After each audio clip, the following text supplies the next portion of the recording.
The Sandy and Toddcast is a Mind Garden media podcast in association with Screw You, Todd Productions. Broadcasting from two very different yet magical places not found on any map. Get ready to discuss the strange, weird, ghostly, crazy, spooky, and odd things that take place around us each and every day. All while having a little bit of fun. This is the Sandy and Toddcast. Well, happy holidays. Christmas is over and we're just into the new year. It is Sunday and I have a different person with me, not Todd. Now, Todd is still feeling under the weather. I did not give Todd this illness, Dave, but he's still feeling under the weather, still having some coughing fits. How many weeks has it been for both of you? We spent most of December sick. So not what we had planned for our bonus episodes or time off for the holidays, but, you know, it is what it is. But Todd and I are going to get back together hopefully by next week so that we can have a brand new season, a brand new episode next weekend for everybody. Today I thought I'd bring you on just as a little bit of a bonus episode because we've had some weird things going on lately. I guess not really weird for us because we do this all the time, but just a couple of quick stories about things that we've been experiencing lately, you and I. And first of all, my hubby Dave, who always does bonus episodes. You seem to be like the bonus episode king for the Sandy and Toddcast. I'm the hashtag bonus person.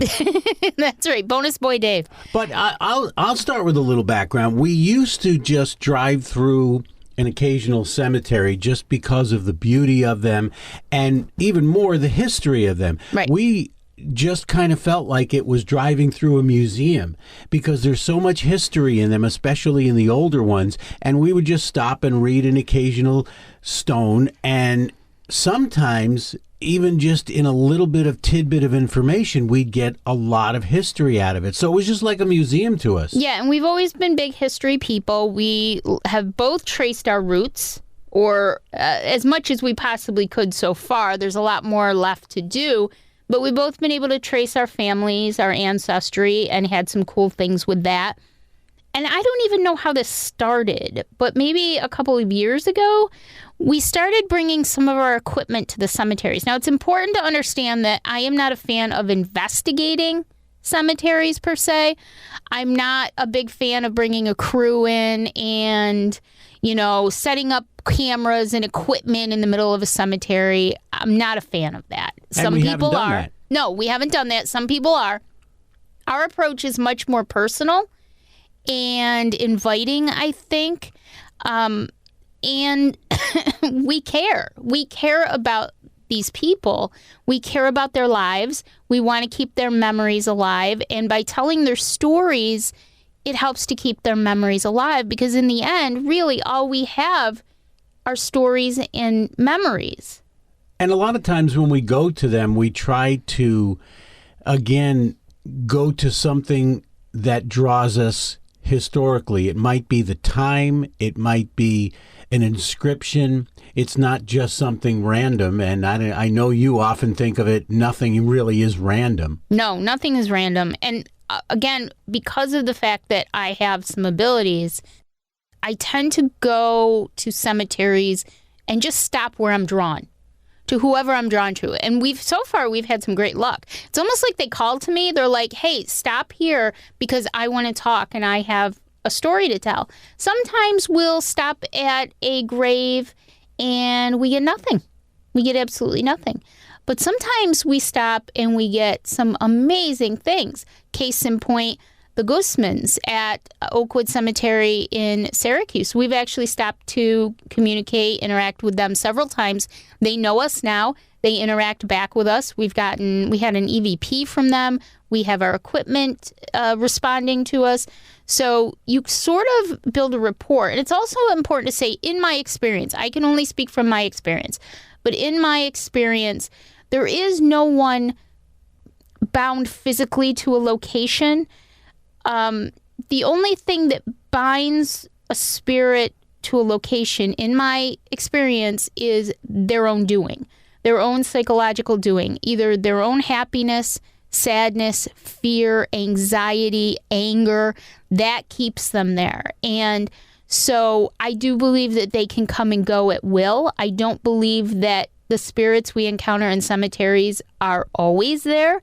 It's when they know we're there and they want to communicate, they will. We've had the same spirits, same families, same individuals who sometimes will when we're there and sometimes won't communicate when we're there. It all depends on what they want, and we put them in the driver's seat. Right, and we've seen similar evidence even in some of the other paranormal shows. Gettysburg was a good example where we saw that. It was like almost the bell went off, the light went off for us. It was like, oh yes, because we've experienced that and now we're seeing it there.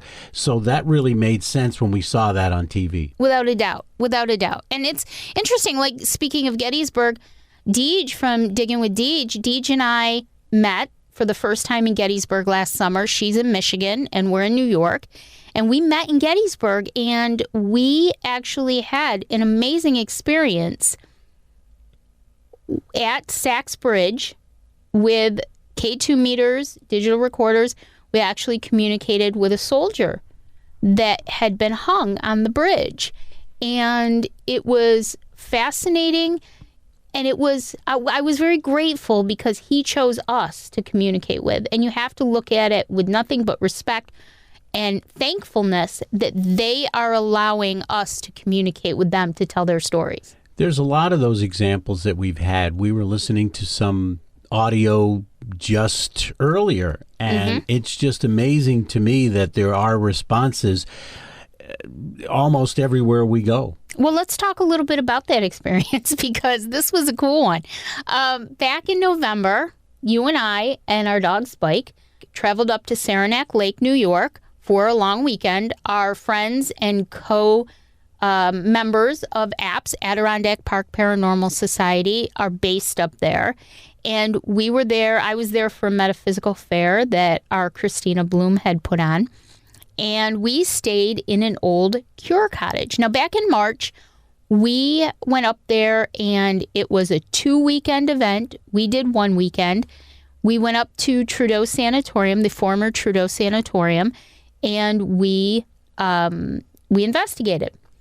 And for those who don't know, that Saranac Lake is just a gorgeous little town. Beautiful. But it was famous, and still is, it was famous for being another one of those tuberculosis places that people were sent for the fresh air, for the sanatorium, and for the cure cottages. Exactly. And Dr. Trudeau was perhaps the most well-known, I'm arguably the most well-known doctor who tried to have the cure to help people with tuberculosis and help them live. Some did live, some didn't, but he tried very hard.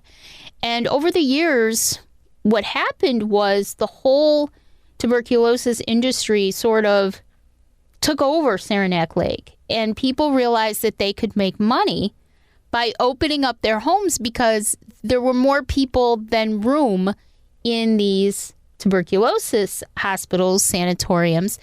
And so they turned homes and specifically built some into what they called cure cottages. And people could go there, people with tuberculosis could go there, and they could essentially get their treatment, be out in the open air, beds, everything. There were open porches, and your whole life was essentially spent outside. Whether it was winter, summer, fall, spring, it didn't matter. You were essentially in a bed or in a chair outside. And that was what they thought would help cure your tuberculosis. So there were, you drive through Saranac Lake, and basically almost every home in Saranac Lake at one point was what they call a cure cottage. And you can still see a lot of it now. The entire town of Saranac Lake vibrates with this energy of people who were once there. Either were cured and lived, or people who weren't cured and passed on. And so we went up in November and stayed, well, we did stay at a former cure cottage in March, but nothing really happened there. But we stayed in a former cure cottage in November, and oh boy, I remember the first thing that I noticed, and this has only really happened to me once in my life. It happened last summer in Troy, New York, in an Airbnb that was an old mansion. But I had this intense feeling that I was That was a factory before it. Right, exactly. And I had this intense feeling the whole time, as soon as we walked in the door in November to this cure cottage, that I was being watched. And it was a very uneasy feeling. If you've ever felt like you were being watched, it is a very uneasy feeling. I knew there was stuff going on. I knew there was residual going on. And I was pretty sure that there were some intelligent spirits in this former cure cottage. We could also see by the layout that it was obviously a cure cottage because there was a lot of reconstruction, deconstruction, and then reconstruction. Yeah. And there was one little room that I was sort of drawn to because it was just so obvious that was the room. Yeah. It was divided from the bedroom. It had lots of windows. It had to be part of that cure cottage. Oh, without a doubt. You could see the layout, especially with some of the knowledge that we had going in of what they looked like, what they entailed.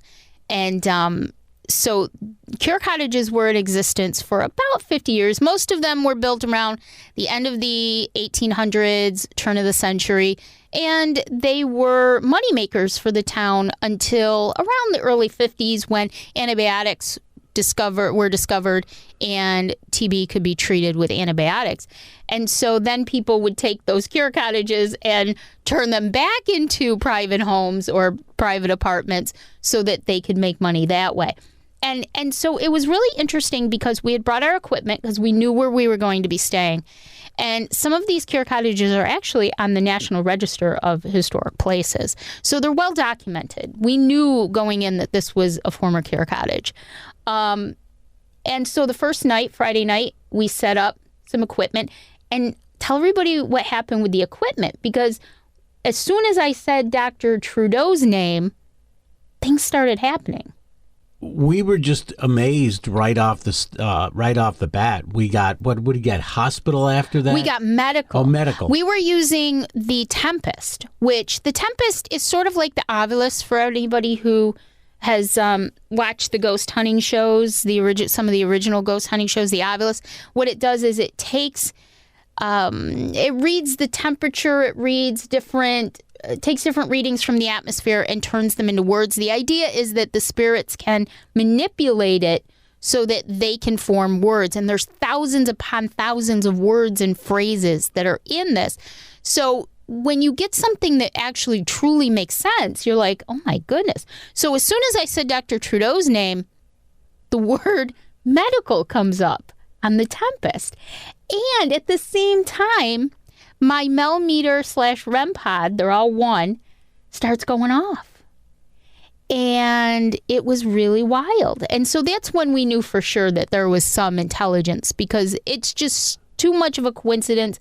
I think that everything happens for a reason. What amazes me about the Tempest is that it just draws somehow and spits out words or phrases. But my thought is, if there was nothing there, even if it's gobbledygook, even because sometimes it is. Sometimes you don't know what it. Yeah. But it could be just something similar to what they're trying to tell you. But it's taking some sort of energy and turning it into words somehow. Right. And many times there's something that may be related, and we'll just kind of say, Exactly. So then, fast forward to the next day, Saturday, and I did a little bit of research and found the name of a woman who had actually died in that cure cottage. And there's many, many who died in that cure cottage.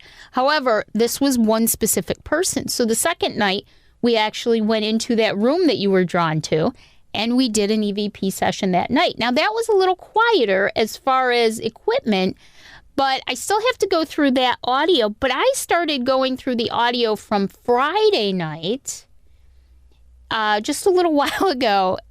And within like 2 minutes, I had about 4 different pieces of audio that, well, let's see, we had one that sounded like two women having a conversation. And the pièce de résistance was when there was a male voice whispering, I am okay. I am okay. And it was clear as day.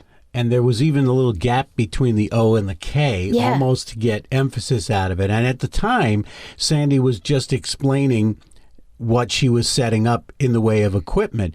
And so I said, let's listen a little bit back to what you were setting up. And so it was basically just setting up what was going on. And if you're okay with letting us know that you're here. And eventually it was a strong EVP when Very. it sounded like that male voice saying, I'm okay. And that's interesting that you bring that up, Dave, because I think you have to always look at things in context. And if he is having a hard time breathing, he might actually have to take a break in between some things that he says. I'm okay. Mm-hmm.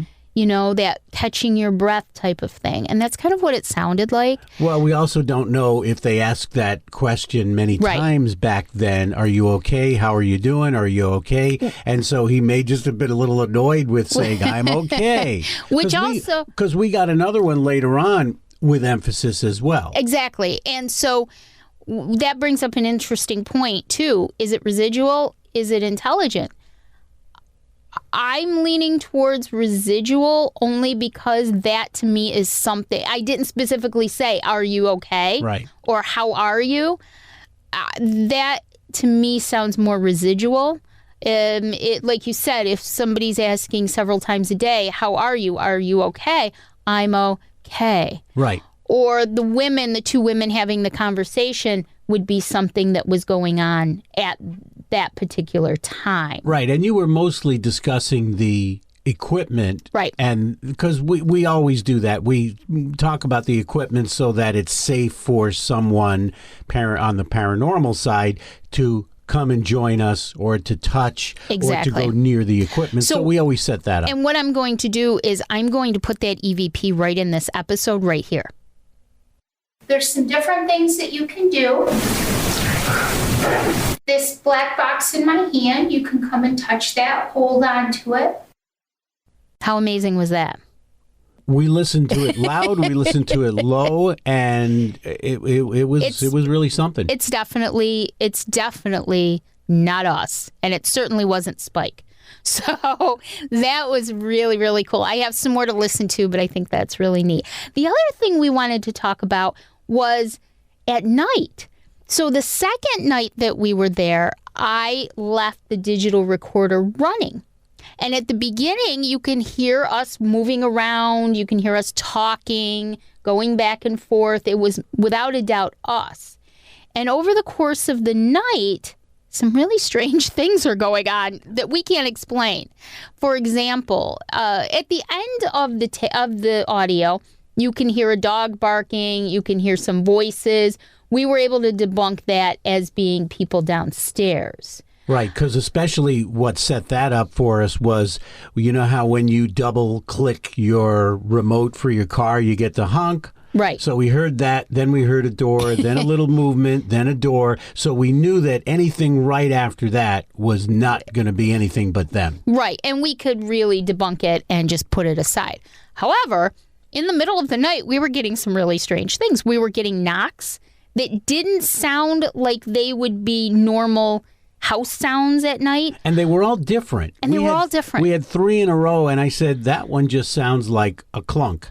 And then we got another one, it was just a knock. Yeah. And then we got another one that was just a different. There were 3 in a row that were completely different. And we were getting some coughs and some sneezes that we weren't doing them. We weren't even sick at the time. There's no reason for us to be coughing. I think you blew your nose at one point. We knew that was you.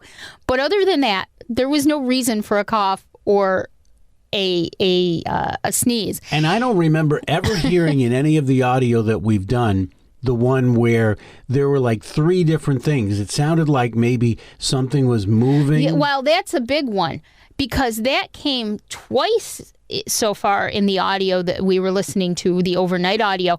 It sounded like heavy furniture was being slid across the floor, and nothing was out of place when we woke up the next morning. There was nothing.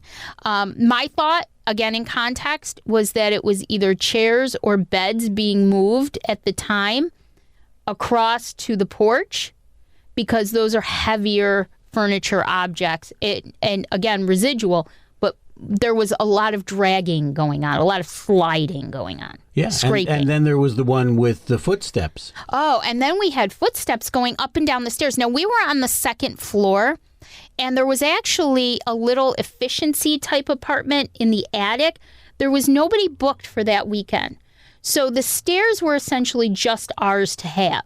The people downstairs in their apartment had a private entrance. So there would be no reason for anyone to be using the stairs in the middle of the night, none whatsoever. And we heard several times footsteps coming up and down the stairs with no doors opening, just footsteps up and down the stairs. And again, one of them was right after that scraping noise. Right. So, and there was something in between. I don't remember what that was, but there was the scrape as if we were moving beds or we were moving chairs. We weren't doing any heavy lifting or moving. Obvious footsteps. It was crazy. And all of this was going on in the middle of the night when we were sleeping, and we had no idea it was going on. Like none. So heavy residual in that cure cottage, and but also some intelligence as well. And I can't wait to go through the rest of the audio. I finally, now having been sick all December, it wasn't really conducive to listening to audio. But I'm looking forward to going through the rest of it, because that was quite an experience, to say the least. And there's a lot of it in there. Yeah, without a doubt, a lot. Probably one of the best catches that we've had, one of the best little mini investigations that you and I together have done. And again, I think it's a testament to just having respect and showing respect for the people who are no longer with us. And we'll have to update. We'll do another bonus episode update if we get anything else. But really quickly, though, I just wanted to mention another experience that we've had, and everybody knows about, well, hopefully everybody knows, because we've talked about it a few times during the Sandy and Toddcast episodes, about my trip, our trip out to Chicago and then to see Todd in 2021, September of 2021. And I had always been drawn to Bachelor's Grove Cemetery, the infamous Bachelor's Grove Cemetery, just south of Chicago in Midlothian, Illinois, and never knew why I was so drawn to it, but always wanted to go there. Never thought I would, because why would I go there? How would I, what reason would I have? I wouldn't get on a plane just to do that. And so, well, yes, you would. Don't put anything past me. Yes, but you would. We were already in Chicago, so I said, let's take the hour's drive south and let's go. And we did. And oh my goodness, at the time, I wasn't aware of this, but I was taking different pictures of the cemetery, did pick up a lot of stuff, a lot of feelings and things. We didn't see any ghosties or anything like that, but I did pick up on some really cool emotions there, and took pictures of some of the graves that were still there. And definitely in different levels of disrepair. Although they have done quite a bit to clean it up and try to fix it up as much as they possibly can in the last several years. And I'm very thankful for that, because it's all about respect. A lot of desecration went on over the years. And so I'll put a link for the story of Bachelor's Grove in the show notes this week. But anyways, when I got home, I was looking through my pictures, and I did a little research on everybody in my pictures to kind of figure out who they were, and, that's just who I am. And lo and behold, Elva Orlando Foskett, who's buried there, who died in 1966, was born in the late 1800s, had family ties back to Herkimer County, New York. And we live about 20 minutes from Herkimer, New York. Actually, his father and his stepmother and his half siblings are buried in Herkimer, New York. He's got a stepmother and stepsister buried in Rome, New York, and he's got his birth mother and birth sister, full sister, along with other relatives buried in Miller's Mills, New York. So the fact that they are tied to someone in Bachelor's Grove that I was always drawn to and felt like I needed to go someday, that in and of itself is amazing to me. Now let's add the fact that we've been visiting with his father and stepmother and step-siblings. Haven't gotten out to the others yet, plan on doing that this spring.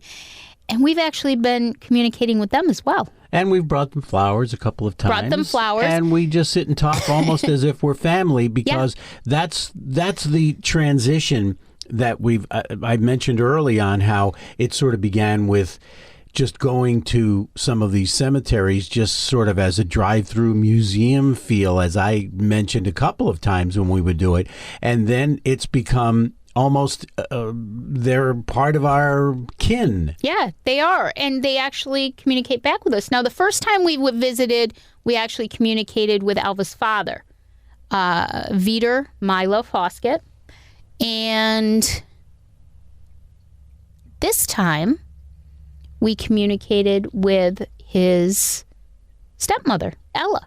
And it's interesting because, speaking of flowers, the flowers actually turned out to be a trigger object in this case, because Ella apparently loved flowers.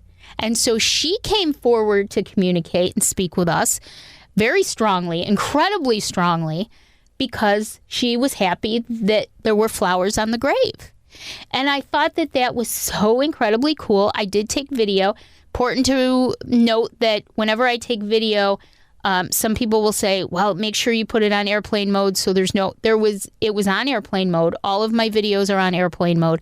There was absolutely no interference from anywhere. Right, and we're away from the car, which is off, right. And I don't have my phone with me. Right. And so anything that we get, whether it's digital recorder, whether it's K2 meter, whether it's my Mel meter with the REM pod, which in this case, that was the big one this time. She communicated that way and answered our questions, answered my questions. I had a full-on, we had essentially a conversation with this woman who has passed, who was just happy that we brought flowers and were respectful and mentioned Alva and had this conversation. The most important thing, I can't say this enough, I can't stress this enough, is that when we pass on, all we have is our story and all we have is memories. And so I feel like it's our responsibility to help pass those stories, their memory, keep their memory alive and pass that on. And some people would say, well, why do they go to cemeteries?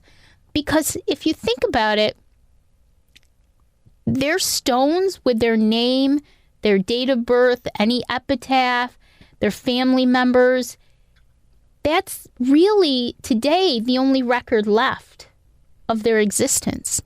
And so if somebody's there interested in their existence, why wouldn't they come there? Why wouldn't they be there to talk? Because somebody cares. Yep, and we usually ask, have you gotten visitors? Do you get visitors? Do family come by? And I mentioned this just moments ago about feeling like it's almost like our family. We don't go to visit family because we don't have a lot of family to go visit. We have one or two. My parents are hours and hours away buried, and so we don't get a chance to visit there. So there's really not many. So we just feel like we want to join in and kind of bring up some memories and bring up some family. And we figure that a lot of these people from the 1800s don't get anybody for many, many years. No, and that's part of the thing, is that that's all they have is that stone in a lot of cases. There's not, I do research on everybody that we communicate with, and a lot of times there's not much family left. There's not any family left. And so they're just forgotten. And I don't want them to be forgotten. We don't want them to be forgotten. And so this is just a very personal way to be able to help them and keep their memory alive. And so Todd and I have talked about this a lot too. Todd feels the same way. Todd does it, has done it before. I just think it's so important to keep their memory alive and show respect and honor for these people. And we've seen more and more of it lately. Yeah. I've seen more pictures of cemeteries, people visiting cemeteries just because, more now than ever before. Yes, and I think it's wonderful. It's great. Let's keep history alive. Let's keep memories alive. Let's keep stories alive, because really that's all we have. People used to think of cemeteries as just a morbid place, as a place that they didn't want to go, and it was just that's where people got buried. But we've learned we've learned a lot in the last maybe 5 years that that's not really so. Well, at least not for us. No, and ironically enough, cemeteries back in the 1800s and early 1900s were actually places like parks. They were treated like parks. People would go and picnic. They would take the children there to play. I know of some cemeteries, older cemeteries, where there were actually playgrounds attached to them. People spent lots and lots of time there. And for some reason over the years, it sort of turned into this sort of morbid, sad, gruesome place. But really, it's a place to celebrate the people who were in our lives. If you go through some of those beautiful, old, historic cemeteries, drive through them, you'll see a lot of that. You'll see a lot of park-like settings where the later ones are just graveyards. Yes, yeah, or the very early ones were. There was a movement back in the mid-1800s. Oakwood Cemetery in Syracuse is a great example of it, to make it more park-like, more beautiful. It's a huge topic, but to just make it more aesthetically beautiful and welcoming, and it sure is absolutely gorgeous. It's an amazing place, and you're right, because some of the other smaller ones that we've seen were just gated off or fenced off, and that's all you see. Right. It was a different time, and I know there are some groups who are trying to get some of them back to that. There's a project called the Red Swing Project that they actually put swings up in them. Oakwood Cemetery has some of them. They're a little hidden. You have to kind of search for them, but they're trying to get it back to that and not make it such a gruesome, scary, horrible place for people and for people to spend some time there. So this was really great, Dave. Thank you for sharing with me. I think this was really neat to be able to talk about some experiences that we've had really recently, and kind of our thoughts and ideas about what goes on in the afterlife. They're always fun to do, but the history is the part that still gets to me. That's just the amazing part, to be able to go to a Saranac Lake or a Cure Cottage or any of the other places that we've been to. There's always some old history attached to it. Without a doubt. History should not be a mystery. I know that sounds cheesy, but it shouldn't be. So anyways, thanks for joining me. And like I said, Todd and I should be back next week with Season 11, Episode 1 coming your way. So thanks, guys.